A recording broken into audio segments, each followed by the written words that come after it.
Hey guys, I cannot believe it, but today we are driving the 2026 Lexus LC500.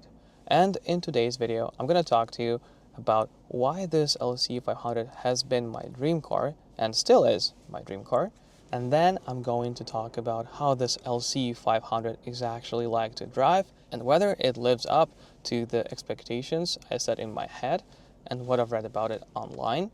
And finally, I'm going to reflect upon the notion of driving your dream car and actually achieving any kind of dream, big or small. So let's dive right into it.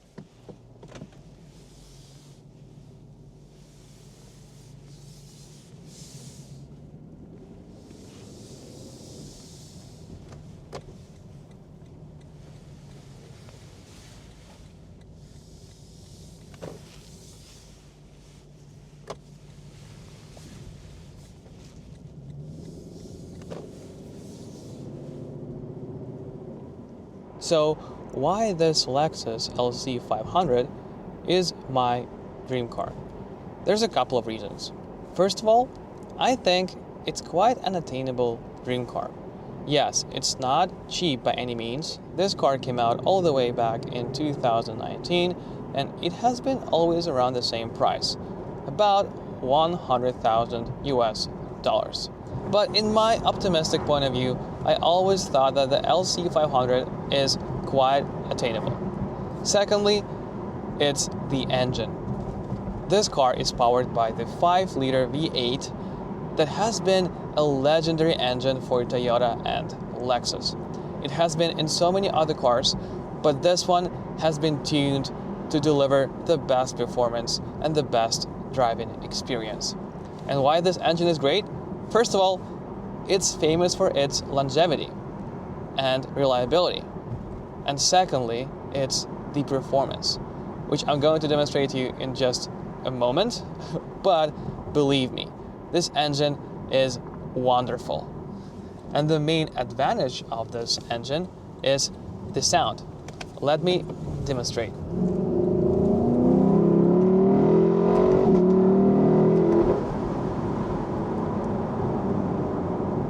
This is one of the best sounding engines on the market ever. Let me go back into the Sport S Plus mode and into the manual mode.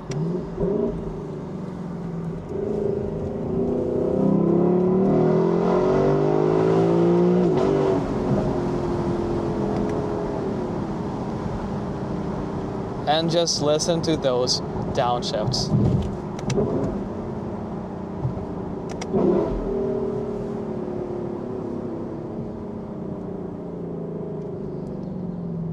The next reason is the looks.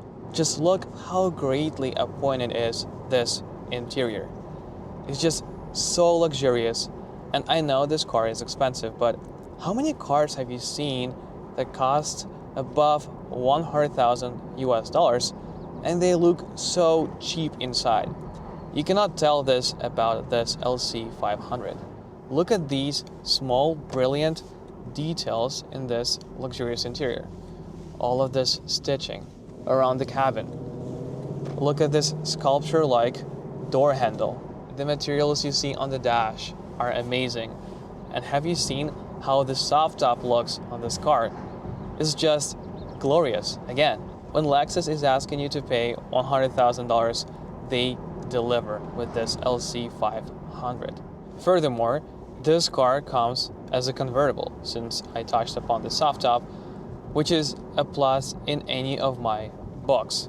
I love convertibles. I think they deliver such a great experience, and I know they have their drawbacks of probably worse driving experience when it comes to winter, but this vehicle is actually quite drivable even in colder weather like today. And why? It's because of the climate control, which has the scarf feature that you can activate, and then it's gonna warm your neck. And you can, of course, have heated seats and a heated steering wheel if you wanted to.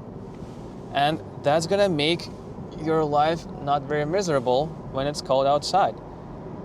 And you can drive with your top down. Let's hear those downshifts again.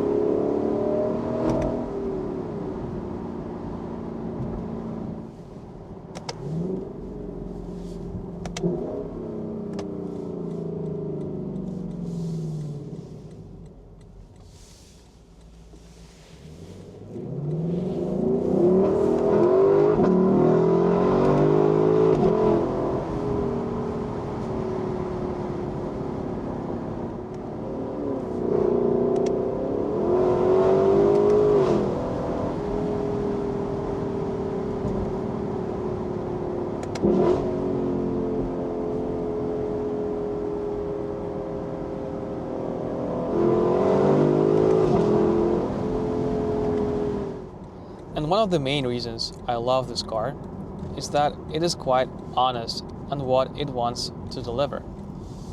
Yes, most of these sports cars are very harsh when you drive them in the real world. This car, it's so sublime to drive every day because the suspension is soft, but at the same time, this car handles super well. This car drives great over any pavement, but you still feel like you can just carve any mountain and carve any back road. And the Lexus engineers knew where to put their money into. They knew that they want to deliver the best driving experience. And where this experience comes from? It comes from the sound, from the engine, from the engagement, and from emotions. This car doesn't depreciate like many other luxury sports cars. And what that means is that you can keep this car for a long time and not worry about owning it. Everyone knows Lexuses are super reliable, and we know that this engine is super reliable. So you don't have to spend lots of money on maintenance as well, and people know this. And that's why these cars don't go down as much in value.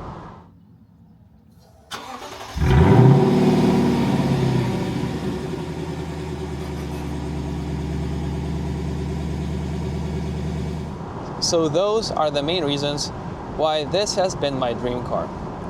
But let's actually talk about, does it deliver on what it promises? And it absolutely does. And to prove it to you once again, if you don't believe me, I'll just go into Sport S Plus mode. Once again, go into manual mode, drop a couple of gears.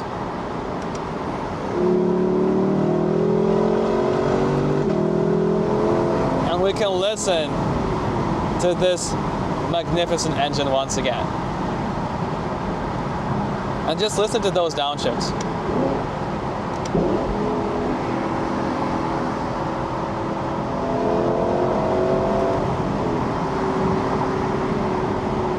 People are usually complaining that Lexus's and Toyota's transmissions are not fun because they're not as fast reacting inputs. But some magic, again, has been done to this car. Just look at this transmission. It's so fast. And look how great this car handles.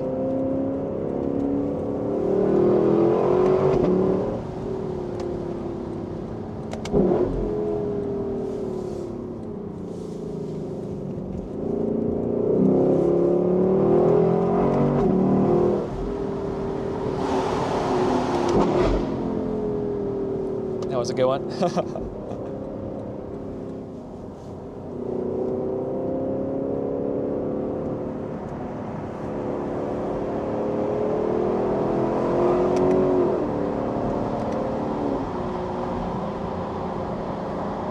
But apart from this performance, this car delivers on something else. It's dual personality. If you want to just enjoy your ride, enjoy your day, but you don't have this urge to always listen to this loud noise in the back, you can just hop into the eco mode and you will be driven in luxury and comfort. So what I mean by that is that you can drive this car every day and don't get tired of it.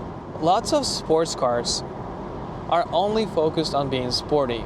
But this car is truly amazing for delivering this dual personality experience. I don't think you have to have the harshest suspension to actually feel sporty. And that is why I think Lexus has done the right choice with this car to give it a much softer suspension so that you can actually use it in real life. You can actually use it on public roads and enjoy the performance of this car and enjoy the sound of the engine without going to the track. I have enjoyed driving this car this week as much as I have imagined it to be. But let me actually talk about reflecting upon driving my dream car and achieving these kind of goals. So first of all, I hope some of you who are watching this video have had this feeling of achieving some kind of dream. It doesn't really matter which one. And let's say you've been dreaming about it for so long. You've been imagining yourself doing it, and you learned everything about getting to this dream and like what does it feel like for other people. So when you actually get to this goal, to this dream, it kind of feels like you have already been there because you have absorbed so much information about it. It kind of feels like you know everything about how is it going to feel. And that's what happened to me when I drove this car for the first time. I read so many articles. I knew how the engine is going to sound. I knew how fast the downshifts and upshifts are. So it kind of ruined the surprise element a little bit. But the good news is, this weird feeling only lasts for a very short while. In my case, it was only for about an hour, and then I started living my dream. I just felt so good about knowing that I've been dreaming about this. I've been trying to work hard to get into a situation where I might be able to drive this car one day. I've been focusing on bringing as much value as I can to you guys to get here. In this moment, it felt like everything was worth it. Like everything I was doing was the right thing, because obviously, as many of you, I have this imposter syndrome of like, am I doing the right thing? Am I the right guy to do it? In these kind of moments, when you get to some kind of goal you set to yourself, you understand that it's worth it. All of this hard work you put in was worth it. But the thing I noticed even with myself is that for adults, it is so much harder to keep dreaming, keep setting these goals. When you are a kid, you are protected by those guardrails. First, you go to kindergarten, then you go to school, then you go to college, and then you get your first job. And as soon as you get your first job, your life becomes uncertain. There is no clear path anymore. So let's say when you were in school and you wanted to go to college, basically you'll come home and you will do something to prepare for college because maybe it's your dream or a really big goal. But the thing that was keeping me at night when I got my first job is that what I do with my evenings now. And of course, I know that I'm lucky and privileged because I don't have kids, so I have maybe a lot of spare time, but still, it was just a dream that came out as a goal. Then this goal became a plan, and this plan became a smaller plan with like an action list. These dreams, these goals is one of the best ways to make your life more meaningful, make your actions more worthwhile. Your dream doesn't even have to be similar to mine. It can be something entirely different. For example, you can dream of getting a better job. Maybe you can dream of having kids or finding a perfect partner. Or maybe you just want to buy a new gaming PC. It doesn't matter. The thing that matters is that once you have this dream and you set out this goal, now you have an opportunity to create a plan and an action list to achieve this goal, to achieve this dream. And I think that has lots of meaning. I know I became a little bit philosophical back here, but these are the thoughts that came into my head, and I thought it'll be nice to share it with you. So hopefully, as always, you have enjoyed this video. If you did, you know what to do. And as always, stay safe out there, keep enjoying the drive, and I'll see you in the next one.